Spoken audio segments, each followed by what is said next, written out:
Émission d'évangélisation pour le salut, la guérison et la délivrance, assaisonnée par la publication de la musique gospel en général. Gospel Time, c'est une présentation du prophète apostolique Alain Joseph Assomba tous les dimanches entre 19h et 20h. Contact 699 52 60 40 ou encore 674 59 80 06.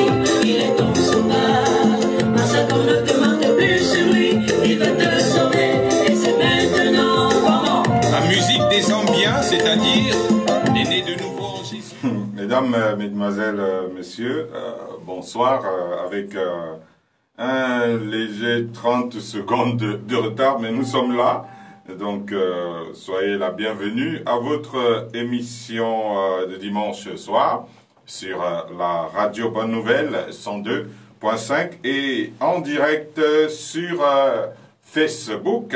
Donc, Gospel Time, c'est une émission, comme vous le savez déjà, du ministère Christianisation des Nations et c'est tous les dimanches dès 19h, donc Gospel Time.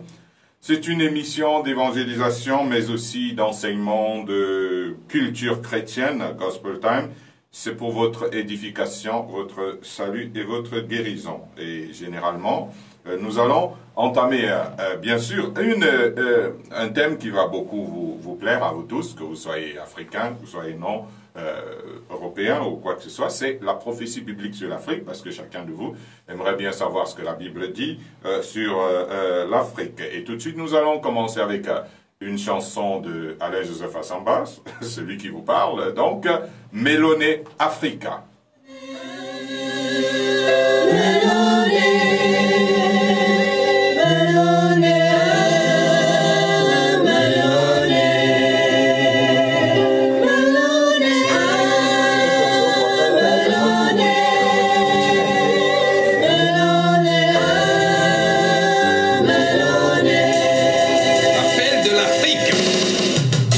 Africans will grow in knowledge of God. Let the Holy Ghost visit Africa. Africans will grow in knowledge of God. Let the Holy Ghost visit Africa. The blind shall see, In the name of Jesus Christ. the deaf shall hear, In the name of Jesus Christ. the dumb shall speak. In the name of Jesus Christ. It is the aim of Lord. In the name of Jesus Christ.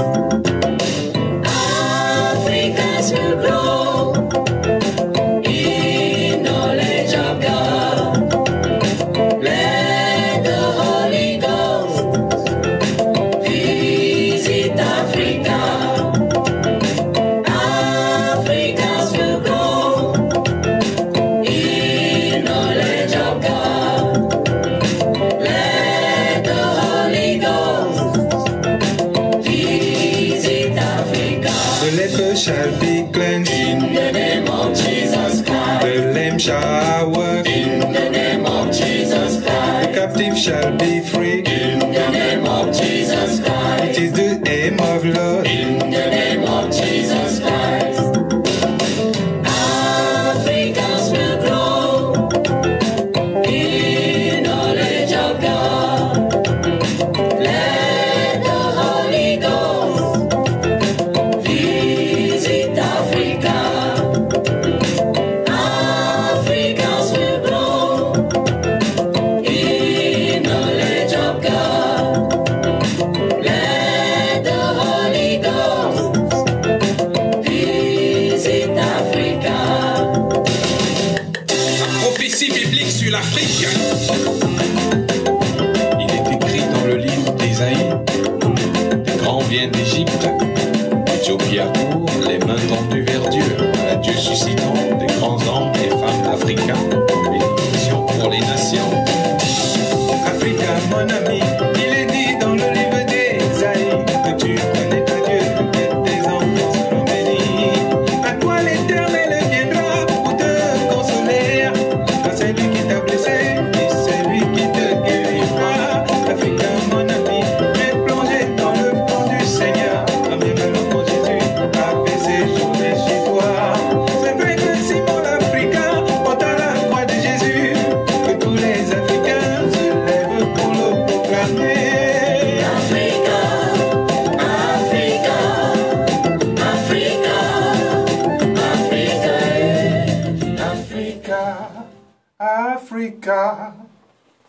Africa, Africa. Voilà, donc vous pouvez participer bien sûr à cette émission par SMS au 699 52 60 40 ou au 677 65 53 21. Mais vous pouvez aussi participer par WhatsApp au 674 59 80 06. Donc vos réactions sont également attendues sur notre page Facebook Christianisation des Nations. Donc allez sur Facebook, nous sommes en direct. Christianisation des Nations, si vous êtes connecté à la présentation, je suis votre serviteur, le prophète apostolique Alain-Joseph Assamba, et à la cabine, nous avons notre très cher Francis Tal, et derrière la caméra pour le direct Facebook, le diacre Armand Awanon. Je suis assisté tout le long de l'émission par l'ancien Roche Tchadi, déjà bien en place, et le pasteur Honoré Essomba, qui lui aussi est en place. Alors bonsoir pasteur Honoré Essomba. Bonsoir prophète apostolique, bonsoir l'ancien Roche, et bonsoir à Armand et à Francis qui est derrière la vitre, et surtout bonsoir à nos nombreux auditeurs, et bonsoir particulier à ceux qui nous suivent au-delà des frontières de notre pays. Voilà, donc nous allons voir un thème très important, la prophétie biblique sur l'Afrique, et bien sûr nous allons pour cela commencer par la prière. Seigneur de gloire, toi qui es venu et qui es monté au ciel et qui nous a laissé une mission de faire de toutes les nations tes disciples, Seigneur de gloire. Nous sommes à l'œuvre maintenant et nous voulons te recommander ce moment que nous voulons passer avec toi et te supplions de venir et de nous inspirer chaque chose maintenant, Seigneur de gloire. Dispose, Saint-Esprit de Dieu, les cœurs des auditeurs qui sont de l'autre côté, afin que cette parole que tu vas nous donner aujourd'hui rende ministère à une âme. Merci, Seigneur, parce que nous croyons que tu vas le faire. C'est au nom de Jésus-Christ, notre Seigneur, que nous avons prié. Amen. Amen. Donc, voilà, nous allons commencer un thème très important pour le monde entier. C'est la prophétie biblique sur l'Afrique. Et c'est tiré du livre des Sommes, c'est-à-dire David qui a dit « Des grands viennent d'Égypte, l'Éthiopie accourt, les mains tendues vers Dieu ». Donc ça c'est, il faut retenir aussi que la prophétie biblique, c'est un livre que nous avons écrit, dont l'auteur Alain-Joseph Assamba. Et donc ce livre a beaucoup de choses intéressantes, comme ce que nous verrons aujourd'hui, une sorte d'introduction. Et puis nous allons voir en deux parties. Il y aura l'exécution de la prophétie qui concerne la première partie. Nous verrons dans les semaines à venir les origines des Africains. Je sais que vous êtes très attentifs à ça. Nous allons parler des oracles de Noé. Vous vous souvenez, les fameux oracles donc qui ont fait beaucoup couler de l'eau sur le pont. Le paganisme africain sera aussi, les croyances africaines seront bien sûr regardées aussi dans cette émission. Nous parlerons de la traite négrière, ses causes, ses origines, ses effets, etc. Peut-être nous allons aborder quelque part sur un regard biblique l'Afrique politique, sur un regard biblique l'Afrique économique, ou alors les guerres en Afrique. Donc la deuxième partie sera la vision de Dieu, et puis là nous verrons la reine du Midi, nous parlerons de Simon de Cyrène et l'eunuque éthiopien dans les évangiles et le livre des Actes des Apôtres. Les Africains connaîtront l'Éternel sera un autre thème, un autel au milieu de l'Afrique, et puis aussi un autre thème, un monument sur la frontière africaine. Et puis bien sûr, puisque généralement, lorsqu'on a fini de parler de beaucoup de choses, et en même temps, quelle est la solution, la clé c'est quoi pour sortir de ceci ou cela, donc ce sera là pour terminer. Et donc vous vous rendez compte que nous sommes partis pour des semaines de grande édification, et nous vous attendons donc là avec nous pour passer ces grands moments donc concernant la prophétie biblique sur l'Afrique. Donc, je voudrais préciser avant tout, dans notre émission, que je ne suis pas panafricaniste. Donc ça c'est très important parce que le panafricanisme, quand on parle de la prophétie biblique sur l'Afrique, c'est bien dit. Donc le panafricanisme, lui, c'est un mouvement politique qui vise à rendre solidaire économiquement, politiquement et culturellement les États africains. Donc ça c'est pas mal pour une telle pensée. Donc moi je vous parle en tant que prophète donc évangélique et surtout missionnaire, apôtre de la parole de Dieu, bien que votre émission va s'attarder sur le thème la prophétie biblique sur l'Afrique, qui est un livre que j'ai écrit, il faut lui ôter toute tendance raciste. Donc cette émission concerne toutes les races du monde qui peuvent se cultiver en sachant les origines bibliques et tout ce que la Bible peut dire sur un continent. C'est très important. Peut-être il nous sera donné aussi un jour de parler de la prophétie biblique sur l'Europe, sur l'Amérique, etc. Donc la Bible est le livre, donc nous parlons, est la prophétie biblique sur l'Afrique intitulée à dessein. Donc sa source est biblique et les auteurs de ces prophéties bibliques dont nous lirons des pages, en l'occurrence Moïse, David, Ésaïe, Jérémie, Ézéchiel ou Jésus, nous précisons qu'ils n'étaient pas africains de leur vivant et pourtant ils ont prophétisé sur l'Afrique. Et il est temps que aujourd'hui nous puissions tous savoir ce que la Bible dit sur l'Afrique et en tant que continent et bien sûr l'Afrique. C'est sans contredit.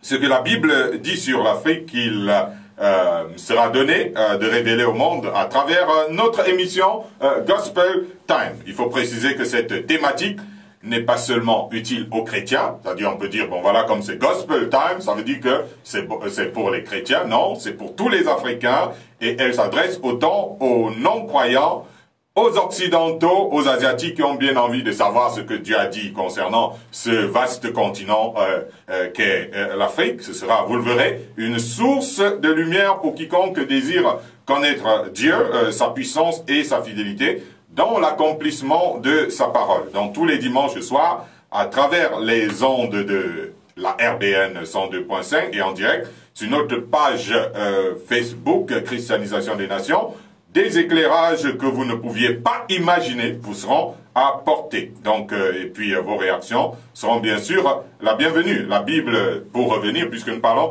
de la prophétie biblique sur l'Afrique, ce que la Bible dit sur les Africains, nous savons la Bible est l'un des plus vieux livres du monde. Je pense pas que ce soit peut-être le plus vieux parce que avant il y avait les hiéroglyphes dont l'écriture étant née en Afrique, il y avait des livres africains. Voilà, et puis la Bible est l'un des plus vieux livres du monde et pour beaucoup de gens, étant donc l'un des plus vieux livres du monde, elle ne fait plus partie de l'actualité. Donc, on apprend même que les synodes de ces derniers temps, des Ouïdira, ont été organisés pour créer une nouvelle Bible actualisée.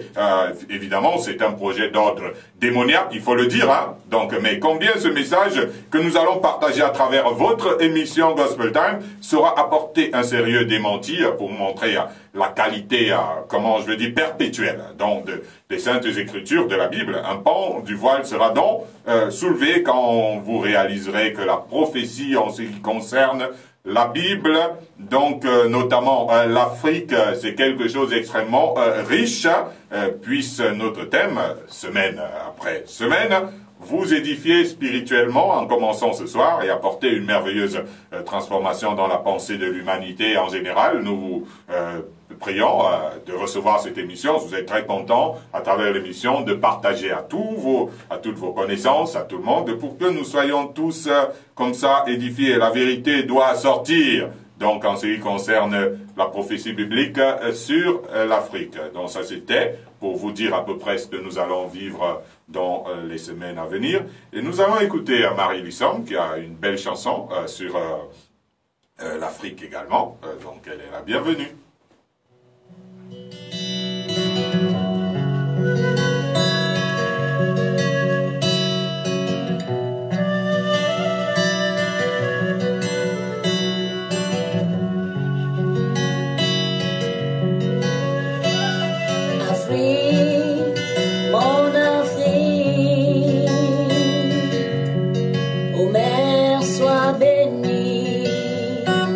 Longtemps tu as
Afrique, dis-moi Afrique,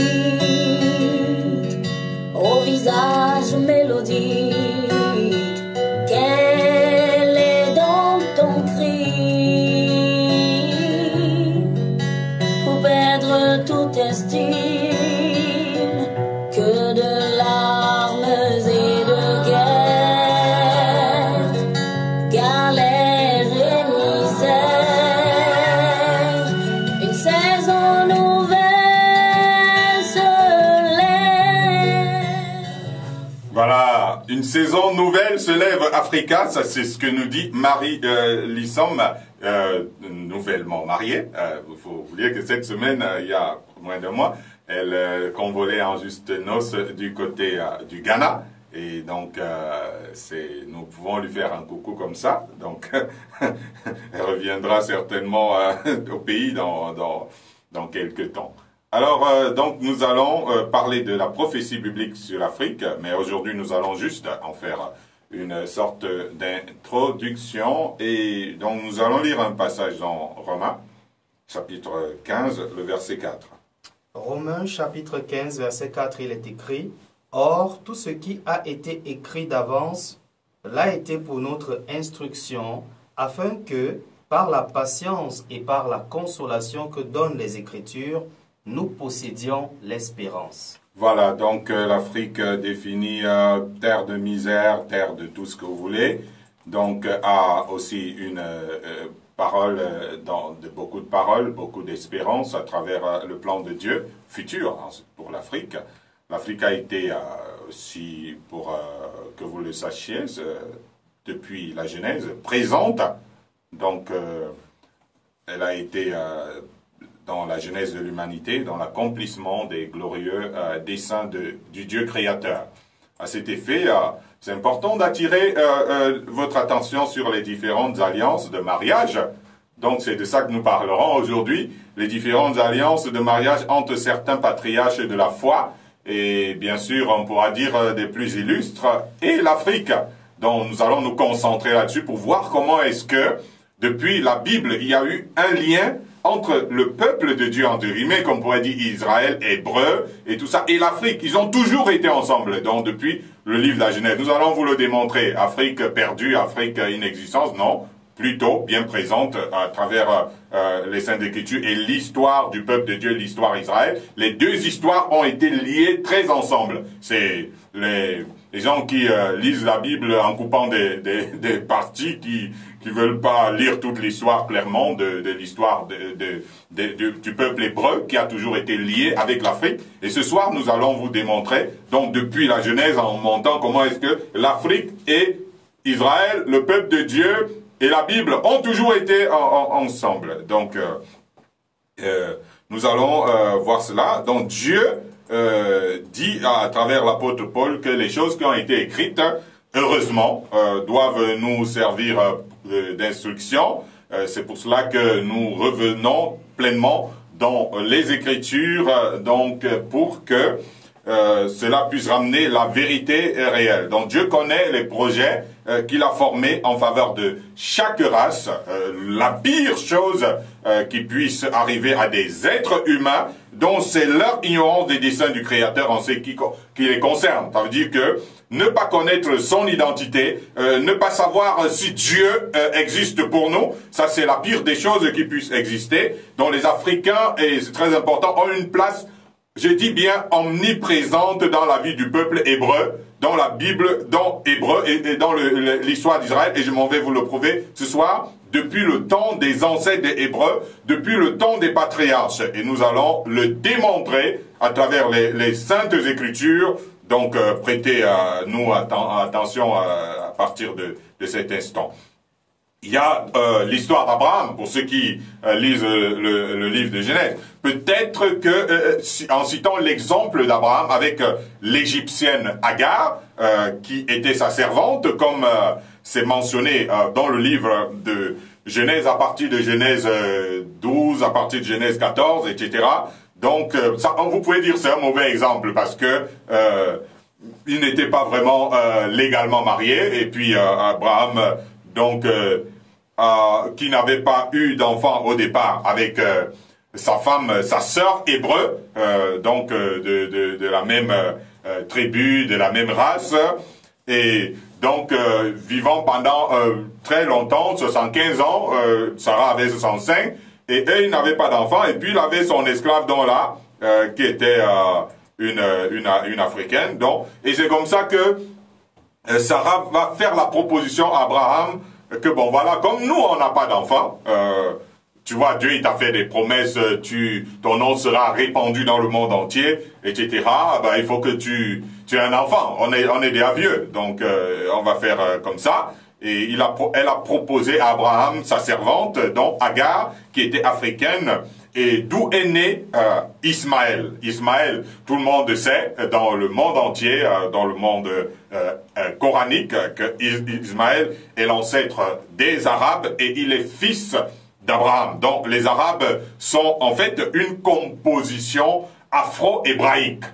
Donc c'est très important de noter ça. C'est-à-dire tous les Arabes dans le monde entier sont une composition afro-hébraïque. Donc vous pouvez vérifier tout cela en lisant les chapitres 16 à 17 du livre de la Genèse. Et c'est très important de savoir, le livre de la Genèse signifie le livre du commencement. Donc ça c'est pour prendre l'exemple. Et pour anecdote, hein, c'est-à-dire, si vous voulez, c'est-à-dire revenir à Ismaël lui-même, l'ancêtre de tous les Arabes, dont le fils aîné d'Abraham, qui est né d'Agar, comme c'est mentionné, par exemple, dans Genèse chapitre 21, versets 17 à 21, il reçut de Dieu la promesse qu'il ferait de lui aussi une grande nation. C'est important de savoir, ça dit que dans Genèse 21, versets 17 à 21, on remarque que Dieu, il va s'adresser à Ismaël, l'ancêtre des Arabes, pour lui dire, attention, je t'abandonne pas parce que tu es né de façon illégitime, mais tu es fils d'Abraham, donc je vais faire de toi une très grande nation, d'où sortiront des nations, des tribus, etc. C'est pourquoi Dieu le sauva de la mort en plein désert, parce que Dieu il s'est intéressé à lui et il a envoyé son ange parler à Abraham, à la mère d'Ismaël. Et il s'est installé, donc quand il a grandi dans l'actuelle Arabie, c'est-à-dire que et sa maman, Agar, je tenais à le préciser, prit pour lui une femme du pays d'Égypte. Ça veut dire que sa mère, qui était africaine, qui était noire, a dit, bon, voilà, ok, Ismaël, monsieur, donc l'heure est venue pour toi de te marier, et moi, je vais te prendre pour femme une africaine. Donc, ce qui fit de ses descendants directs des Carterons, hein, les descendants directs mélange de race noire avec le métis qu'était Ismaël. Donc, ça veut dire que les Arabes sont des Carterons, c'est-à-dire qu'ils sont nés d'un métis, c'est-à-dire hébreu, afro-africain, et puis donc d'une femme africaine noire. Donc, ça fait donc une race Carteron. Donc, c'était important de soulever aussi cette anecdote, mais le plus important, c'est de voir toujours ce lien-là. Ce lien, voilà, l'Afrique qui est toujours là, avec Abraham, avec la Agar, l'ancêtre des Arabes, donc ils sont bien ensemble. Après l'épisode d'Abraham, nous allons citer plus précisément, plus aisément, hein, si vous voulez, d'abord Joseph, qui est fils de Jacob. Donc Joseph, fils de Jacob, surnommé par Dieu Israël. Il faut dire que Israël, c'est le nom que Dieu a donné à Jacob, le fils d'Isaac, donc le petit-fils d'Abraham. Joseph était l'arrière-petit-fils d'Abraham, qui était né de Jacob, surnommé Israël. Il fut vendu, comme nous le lisons dans le livre de Genèse, par ses frères, à une caravane d'Ismaélites, dont une caravane d'Arabes, qui le vendirent à leur tour comme esclaves en Afrique à Potiphar, qui était officier de l'empereur africain, Pharaon. C'est là que, par la puissance de Dieu, donc nous connaissons l'histoire de l'esclave, donc Joseph, qui est devenu gouverneur d'Égypte. Il épousa une africaine qui était en fait fille d'un prêtre égyptien, parce qu'avant, les Africains, ils avaient un culte, ils avaient des croyances, etc. Et il fut gouverneur de l'Empire d'Égypte, comme c'est écrit, bien sûr, toujours dans le livre de Genèse. Or, Joseph, en fait, est un peu l'image de Christ. L'image de Christ qui est rejetée et qui est vendue par ses frères. D'ailleurs, pour les frères de Joseph, Joseph était mort. Même pour son père Jacob, il savait que mon fils, il est mort. Donc, il vient être accepté après avoir été rejeté par ses frères hébreux. Il vient être rejeté en Égypte, en terre africaine, comme gouverneur. Et il fait alliance de mariage avec l'Afrique. Ceci est une image cachée, en fait, de Christ, rejeté par les siens, mais qui, après quelques déboires, donc finira par régner en Afrique au moment où les yeux des Africains s'ouvriront sur la sagesse infiniment variée, bien sûr, de Christ, seul espoir véritable de l'humanité. Et il faut que nous puissions vous le dire, c'est-à-dire il faut ajouter que les deux fils de Joseph, qui lui naquirent de sa femme africaine, sont comptés parmi les 12 tribus d'Israël. Donc il s'agit bien sûr d'Éphraïm et de Manassé, dont voilà leur nom. Dans Genèse chapitre 48, au verset 5, Jacob dit à Joseph que ses 2 enfants qui lui sont nés en Égypte seront à lui. Il dit à Joseph, tes 2 enfants qui te sont nés en Égypte seront les miens. Vous pouvez lire, c'est très clairement écrit, Genèse 48, verset 5, Éphraïm et Manassé sont à moi.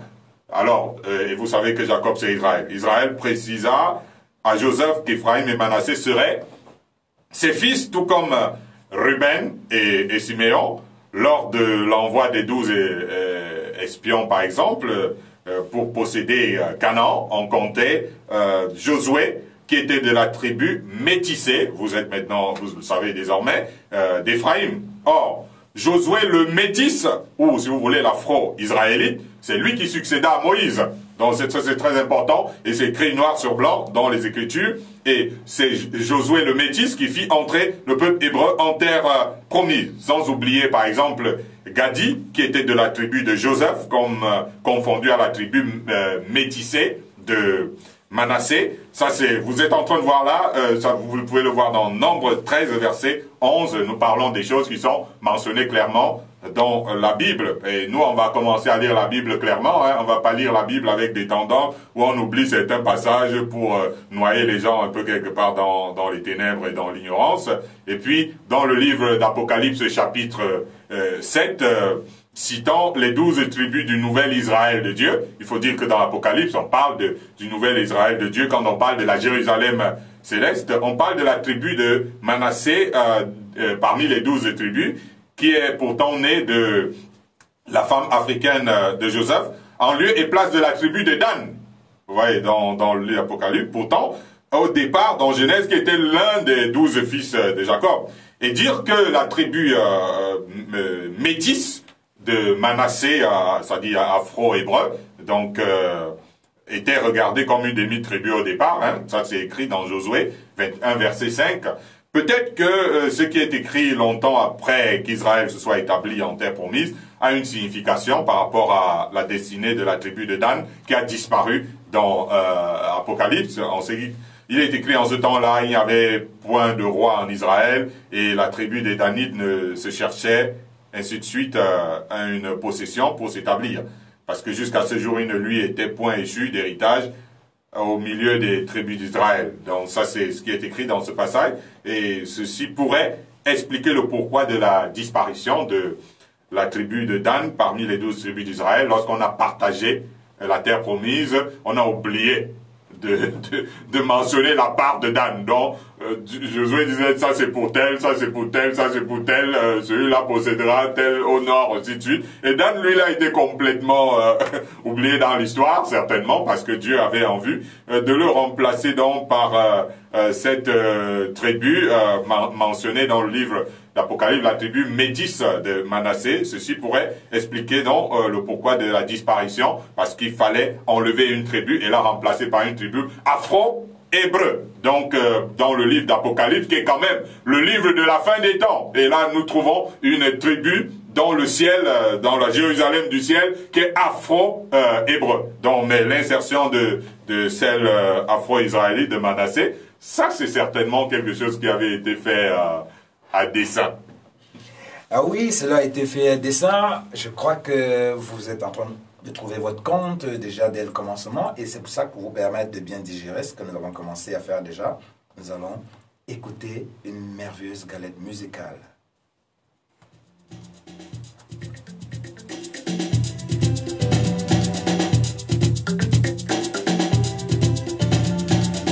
Avec Jésus, je suis plus que vainqueur. On va lire Nombre 12, verset 1.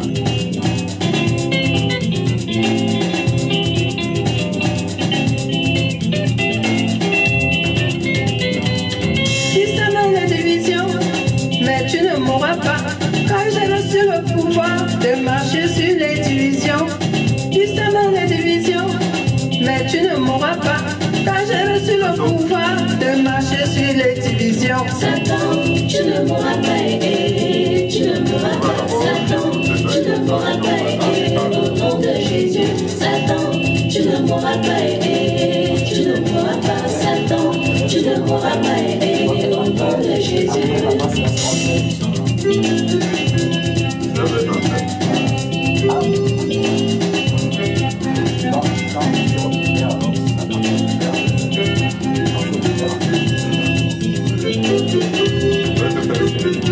Là où tu mets les querelles, tu ne mourras pas. Moi j'ai reçu le pouvoir de marcher sur les querelles. Tu mets les querelles, tu ne mourras pas. Moi j'ai reçu le pouvoir de marcher sur les querelles. Satan, tu ne mourras pas, tu ne mourras pas. Satan, tu ne mourras pas, au nom de Jésus. Satan, tu ne mourras pas, tu ne mourras pas. Satan, tu ne mourras pas, au nom de Jésus.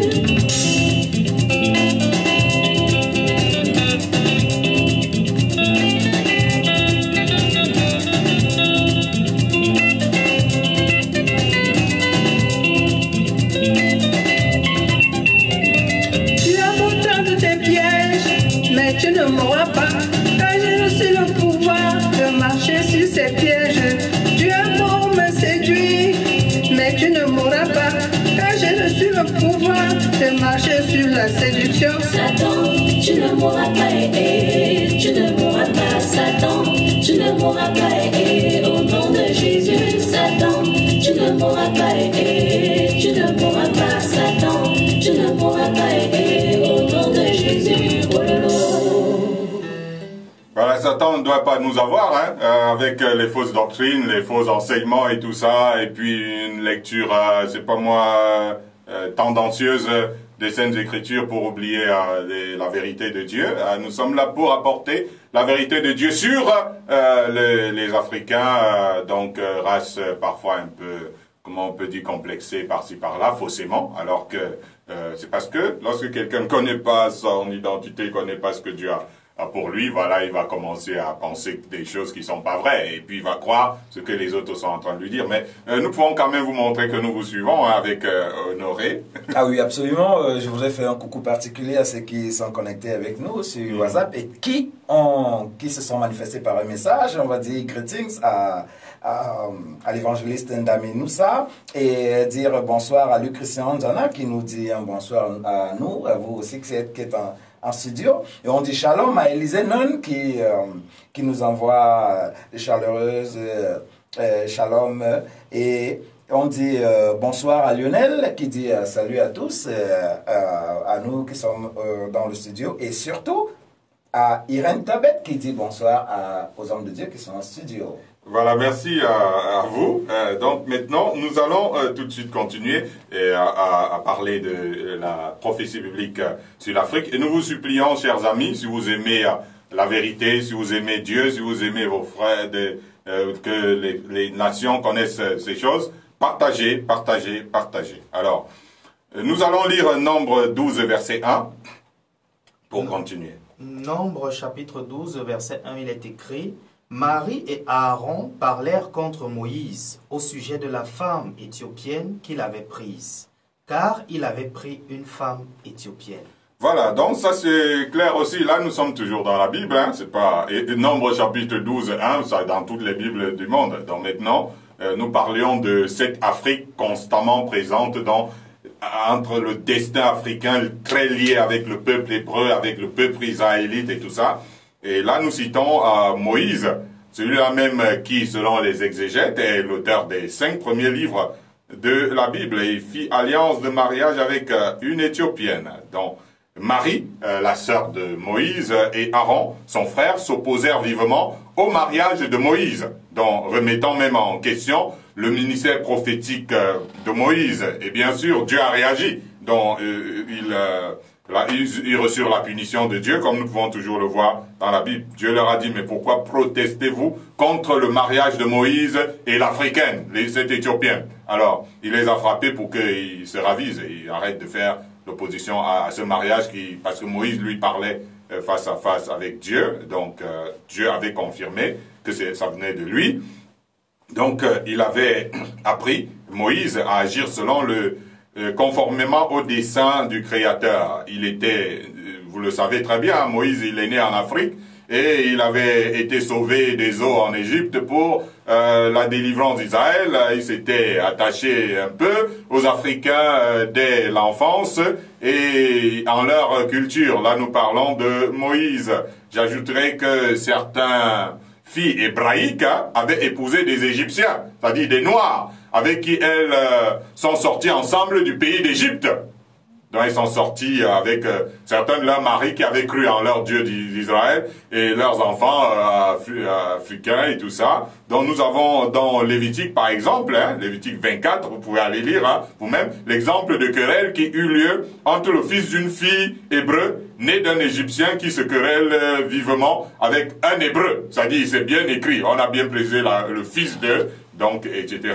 Donc nous parlerons de Jéthro, en outre, qui est le beau-père de Moïse, qui était curieusement, pour l'Éthiopien qu'il était, un sacrificateur de Yahweh, quoiqu'il vint s'établir à Madian, près du mont Sinaï. Donc cet Éthiopien vint même donner des conseils à Moïse sur comment diriger le peuple de Dieu, et Moïse se soumit au conseil de son beau-père, père de sa femme éthiopienne. Donc les filles de Jéthro avaient grandi dans le service de Yahweh, quoique africaine, par exemple Séphora, la femme de Moïse, connaissait très bien l'Éternel.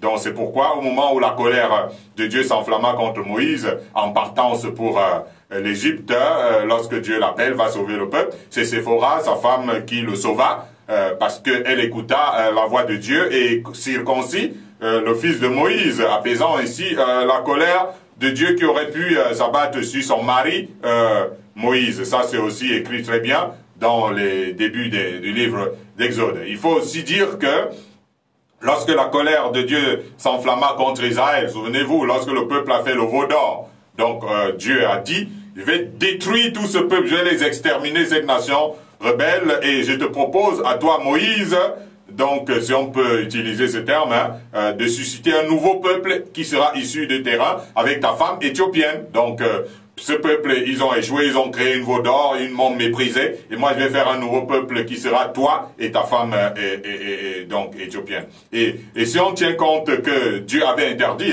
lorsque nous lisons la Bible, Dieu avait interdit dans le livre de la loi les mariages entre Israël et les peuples étrangers, on comprendrait que Dieu qui est prêt à faire un nouveau peuple avec Moïse et sa femme éthiopienne, c'est bien sûr à dessein. Donc il a fait à dessein à cause de ce lien qui a toujours existé entre Dieu, Moïse, Dieu hébreu, Afrique, donc quelque chose comme ça. Mais allez savoir comment ces Éthiopiens-là connaissaient Yahweh, même avant même que Moïse n'ait eu à faire leur rencontre, voyez-vous. Donc voilà donc ce que nous sommes en train de dire aujourd'hui sur les alliances de mariage entre les patriarches hébreux et l'Afrique. Donc ça fait que ce peuple a été constamment un mélange Afrique, hébreu, Afrique, Israël, Afrique, Israël. Donc quelque chose comme ça. Et nous aurons le temps de revenir sur d'autres exemples comme celui de Judas. Je ne parle pas de Judas d'Iscariote, hein, je parle de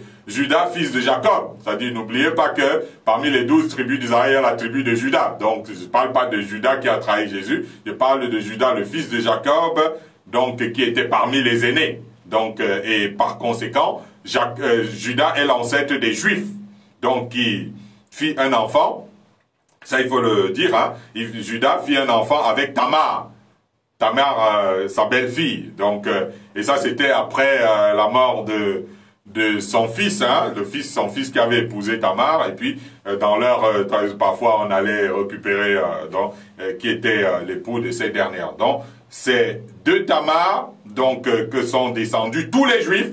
Ça veut dire que Tamar, la noire, ça veut dire que venue de... C'est important de savoir que Tamar était une descendante des Moabites et des Ammonites, eux-mêmes descendants de Canaan, donc petit-fils de Cham, le fils noir de notre ancêtre Noé. Donc, sans oublier, bien entendu, la grand-mère de David, la nommée Ruth, fille noire et descendante des Moabites, descendante eux-mêmes de Cham le noir. C'est dit que le père de David, il était métis. Donc, de par les origines de sa mère qui était une noire, donc Moabite, fille de Cham. Et David, sous ses entrefaites, vous pouvez comprendre, il était carton. Donc, quelque part, nous y reviendrons. Hein, donc, par la suite, comme ça, pour vous mettre un peu d'eau dans le moulin, nous allons écouter encore un petit brin de musique et nous espérons que vous êtes édifiés et que le monde entier va passer par une lumière des saintes écritures de la Bible. Que Dieu vous bénisse.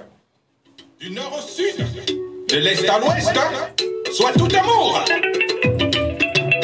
Majona e moria Cameruno, yeah. Malomina bada. Majona e moria Cameruno, yeah. Misusu mina masi. Majona e moria Cameruno, yeah. Midinga mina. Ayara la ne mina anemite, oh yeah. Mitoba gana mamboa. Cameroun, pays choisi de Dieu. Et Baba Tobe n'est pas un petit, oh yeah, mais sur ma Baba John. Et Baba Tobe n'est que la fille, oh yeah, mais sur le petit.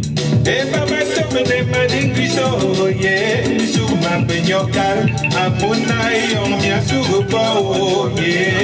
Y'a y pas un petit, oh bolo, Oriana me Cameroun, oh yeah. Et y'a kao, Oriana me Cameroun, oh yeah. Amtaka Oriana Makamuno ye Asalon Oriana Makamuno ye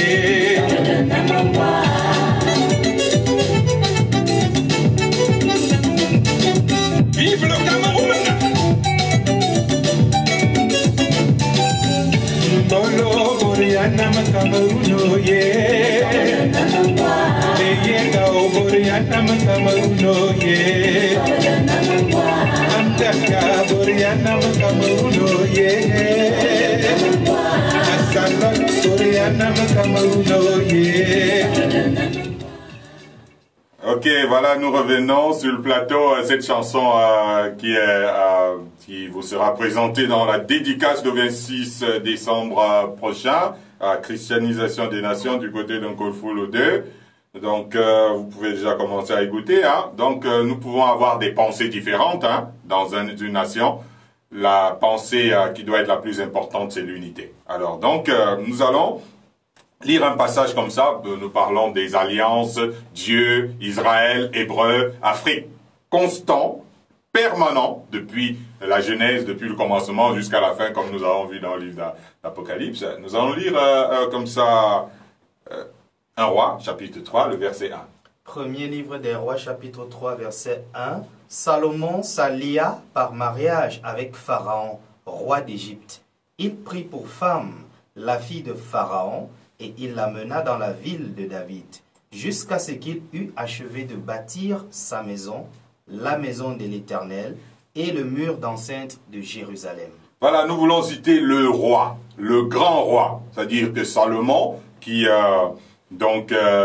le plus sage de tous les rois de la Bible et incomparable Salomon, donc le plus sage, le plus riche, donc de tous les rois de la Bible. Il s'allia aussi par mariage avec la fille de Pharaon, qui était roi d'Afrique, roi d'Égypte, et l'a pris et l'amena dans la ville de David. Ça veut dire qu'il est descendu en Afrique, il est venu faire la dot, ont épousé la fille de l'empereur africain, l'empereur Pharaon, et il est écrit, donc comme nous venons de le lire, donc il s'allia par mariage. Il savait que leurs ancêtres avaient l'habitude de se lier avec les Africains, et Salomon se dit, ben, je suis roi, je pense que mes ancêtres, il y avait quelque chose entre l'Afrique et Israël, et il est descendu demander au roi d'Égypte, bon voilà, je viens de m'asseoir sur le trône, je vais épouser une femme marraine, donne-moi ta fille. Et c'est comme ça que le mariage aura lieu. Donc, c'est évidemment cette Africaine qui fut la reine-mère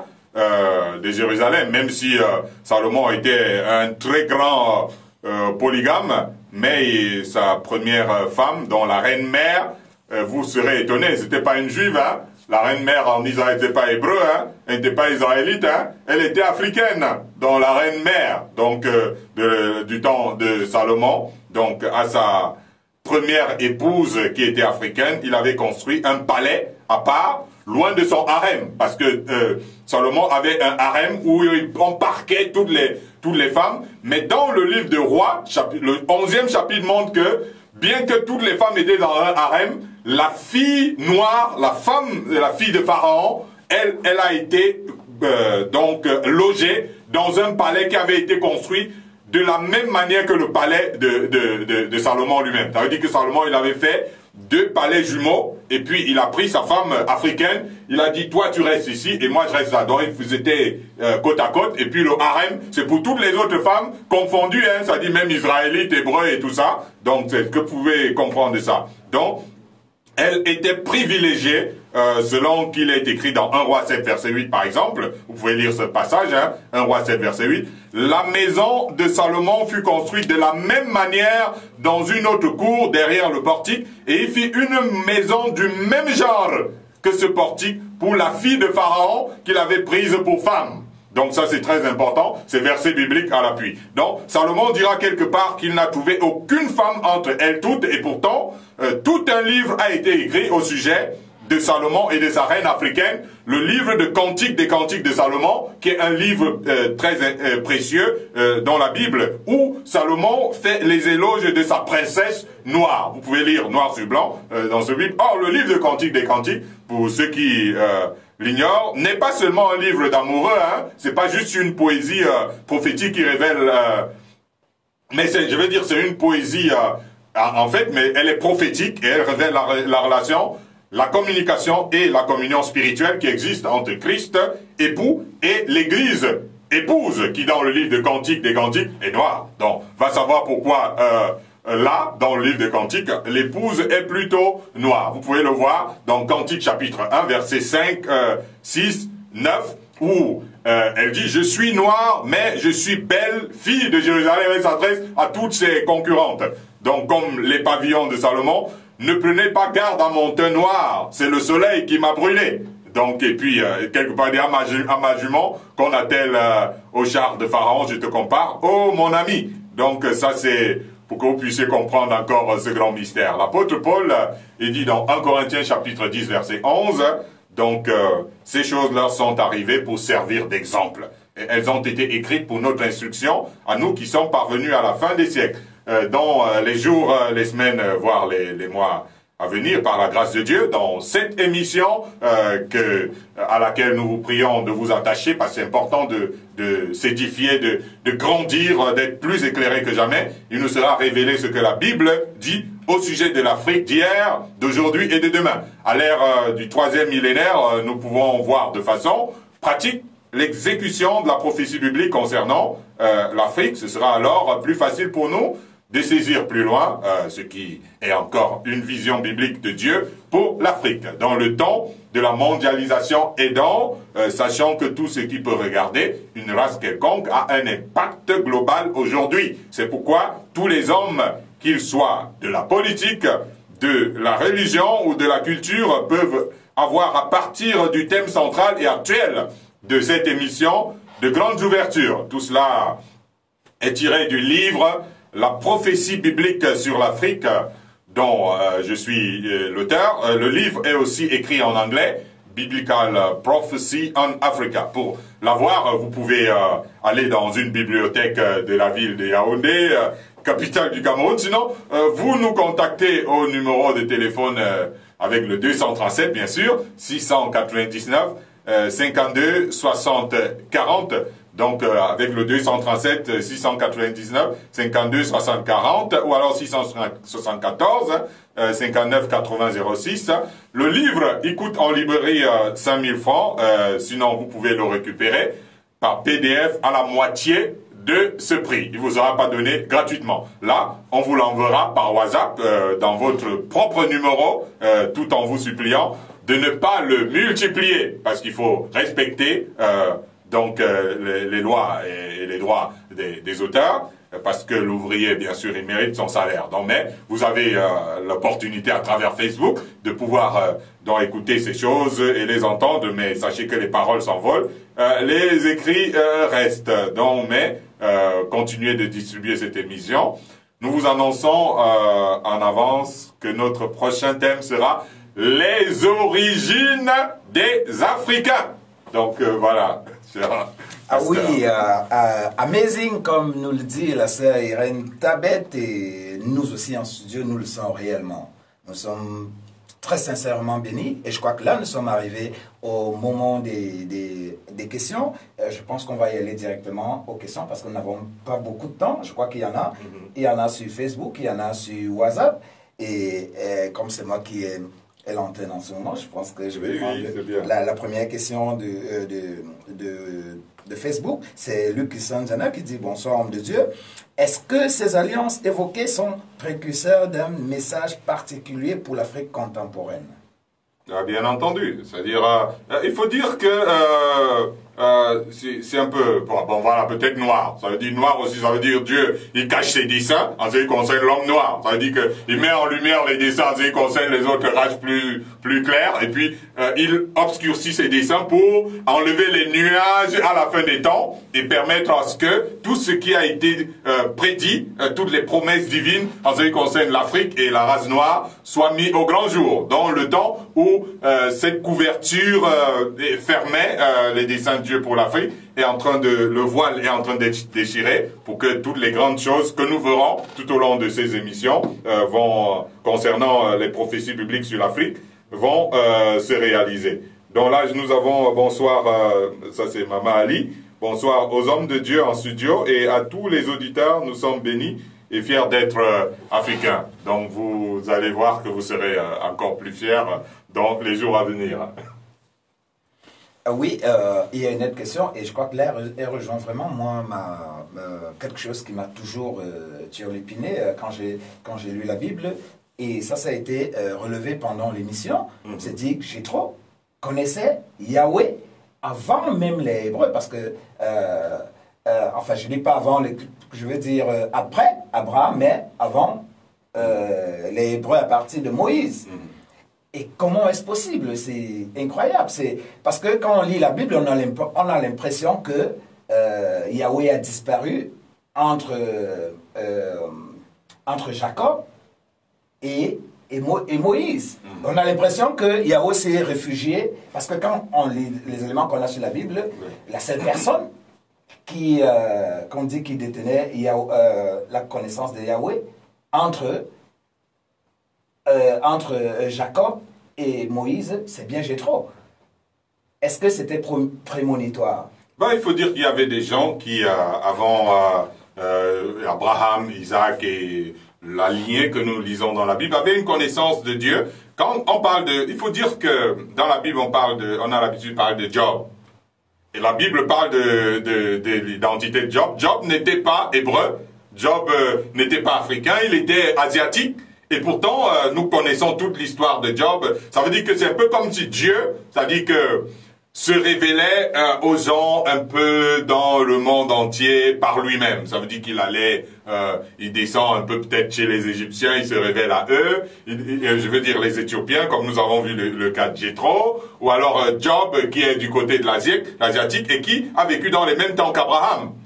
Ouais, c'est un peu comme si à cette période-là, Dieu, il s'est révélé à Abraham, il s'est révélé à Job du côté de l'Orient, et il s'est révélé certainement aux ancêtres africains quelque part, de manière à ce que, avec la lecture biblique, donc ces personnes pouvaient aller se rencontrer dans un certain carrefour, ayant chacun une connaissance d'avance de Yahweh. Ça, c'est le cas de Jéthro, par exemple.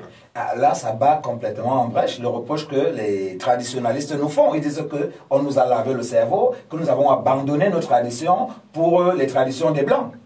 Oui, disons que chacun a eu une rencontre. Ça veut dire qu'il y a des gens qui ont rencontré les esprits des morts ou des choses pareilles, et tout ça, ils ont communiqué à leur postérité.